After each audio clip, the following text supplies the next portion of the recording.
For over 4 decades, this was our reality, the Cold War.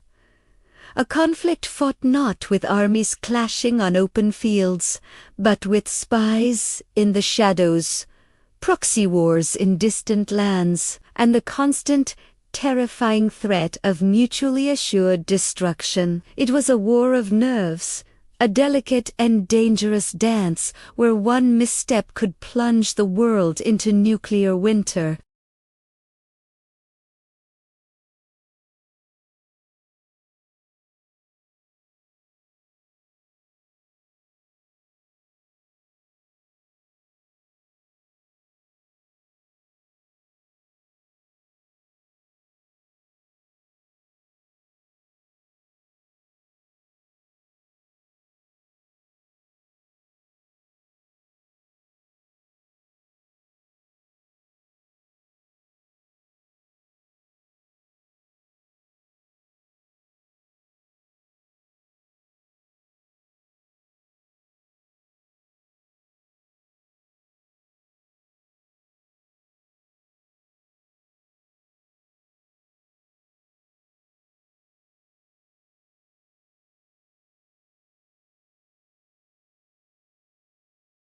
A deep-seated mistrust grew, and an iron curtain, as Winston Churchill famously called it, descended across Europe, splitting the continent in two. Germany, and its capital Berlin, became the epicenter of this division, a city literally torn apart. The West, led by the US, formed NATO.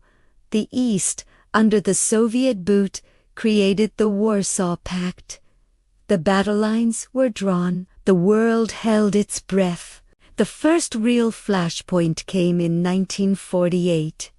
The Soviets, hoping to starve West Berlin into submission, blockaded all land and water access to the city. It was a power play, a test of Western resolve. Instead of backing down or risking a ground war, the US and its allies responded with something incredible: the Berlin airlift. For nearly a year, planes flew day and night, delivering food, fuel, and hope to over 2 million trapped citizens. It was a logistical marvel and a massive propaganda victory for the West. The crisis was averted, but the message was clear.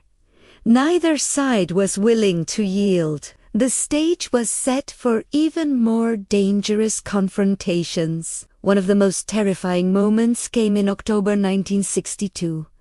A U.S. spy plane flying over Cuba discovered Soviet nuclear missile sites under construction, just 90 miles from the coast of Florida. For 13 days, the world stood on the brink of nuclear annihilation. President John F. Kennedy imposed a naval quarantine around Cuba, and the U.S. military went to its highest state of alert, DEFCON.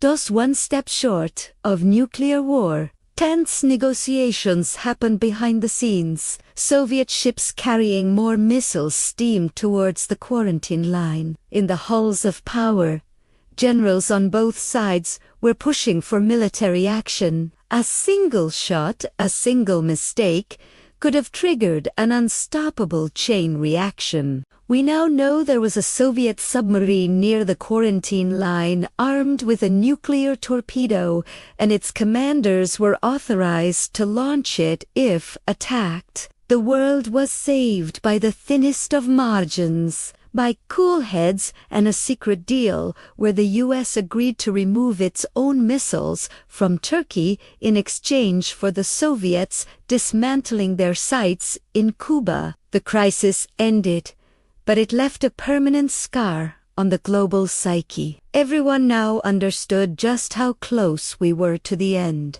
But let's imagine a different outcome. Let's rewind the clock to that tense standoff.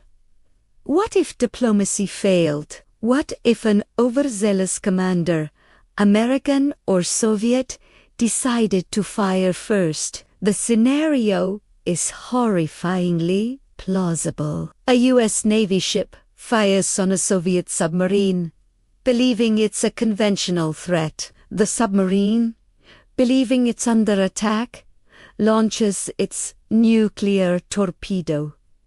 The U.S. fleet is devastated. In response, a tactical nuclear strike is ordered against the missile sites in Cuba. The Kremlin, seeing this as a full-scale invasion, retaliates. The hotline between Washington and Moscow goes silent or is ignored. The generals take over. The protocol of mutually assured destruction kicks in. Within minutes, hundreds, then thousands of intercontinental ballistic missiles would arc across the sky. Cities like New York, Washington, Moscow, and London would be vaporized in blinding flashes of light. Millions would die instantly. But that would only be the beginning. The massive firestorms would suck up dust, ash, and radioactive particles, lofting them high into the stratosphere. This dark shroud would block out the sun, plunging the earth into a nuclear winter. Temperatures would plummet, ebbing in summer. Crops would fail worldwide. Famine would set in. Ecosystems would collapse. The survivors would face a world of darkness, radiation, sickness, and a desperate struggle for dwindling resources. Society as we know it would cease to exist. It wouldn't be a war with winners and losers. It would be the end of human civilization. This isn't science fiction. It was the accepted scientific consensus of what a full-scale nuclear exchange would mean. The world we were trying to win would be rendered uninhabitable.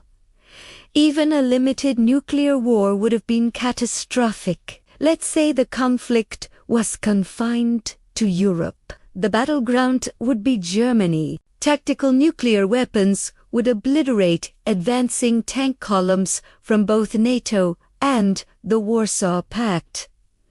Cities like Hamburg, Frankfurt, and Leipzig would be turned into radioactive wastelands. The fallout would spread across the continent, poisoning land, water, and air for generations. Millions would die, not just from the initial blasts, but from the radiation, the collapse of medical services, and the ensuing chaos. The European continent, the cradle of Western civilization, would become a permanent dead zone. The global economy would shatter. Alliances would break down. The psychological trauma on humanity would be immeasurable.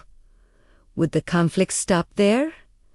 It's unlikely. Once the nuclear taboo is broken, escalation is almost inevitable. A limited war would almost certainly spiral into a global holocaust. The world we live in today was shaped by the fact that the Cold War stayed cold. The fall of the Berlin Wall in 1989 and the subsequent collapse of the Soviet Union in 1991 didn't end a political rivalry. They lifted a death sentence that had hung over humanity for half a century. Instead of a nuclear winter, we got the internet.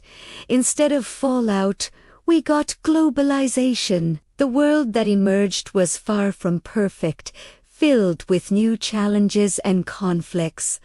But it was a world that was allowed to continue. We developed GPS, smartphones, and incredible medical advances. We explored space, connected with people across the globe, and built a world of unprecedented prosperity for many. All of this, our modern lives, our hopes, our futures, are built on the foundation that the worst did not happen. We dodged the bullet. Looking back at these near misses is a sobering reminder of the responsibility that comes with great power. The stories of heroes like Stanislav Petrov, the Soviet officer who correctly identified a satellite malfunction as a false alarm for an incoming U.S. missile strike, show that our survival has sometimes depended on the conscience and courage of a single individual defying protocol. It teaches us that diplomacy, communication, and a shared understanding of our common humanity are not weaknesses, but our greatest strengths. The threat of nuclear weapons hasn't vanished. The lessons of the Cold War are more relevant than ever. We must remember how close we came to the abyss, not to live in fear, but to ensure we never, ever make that misstep. The world we have is a gift, one that was almost snatched away. What do you think? Which Cold War crisis do you believe brought us closest to the edge? The Cuban Missile Crisis? Or maybe another less famous incident? Let me know your thoughts in the comments below. And if you found this journey into a world that almost was as fascinating as I did, please hit that like button, share this video with a friend, and subscribe for more deep dives into history's biggest... Thanks for watching. If you love uncovering the truth, don't forget to subscribe. More hidden history is coming every week, only on History Uncovered.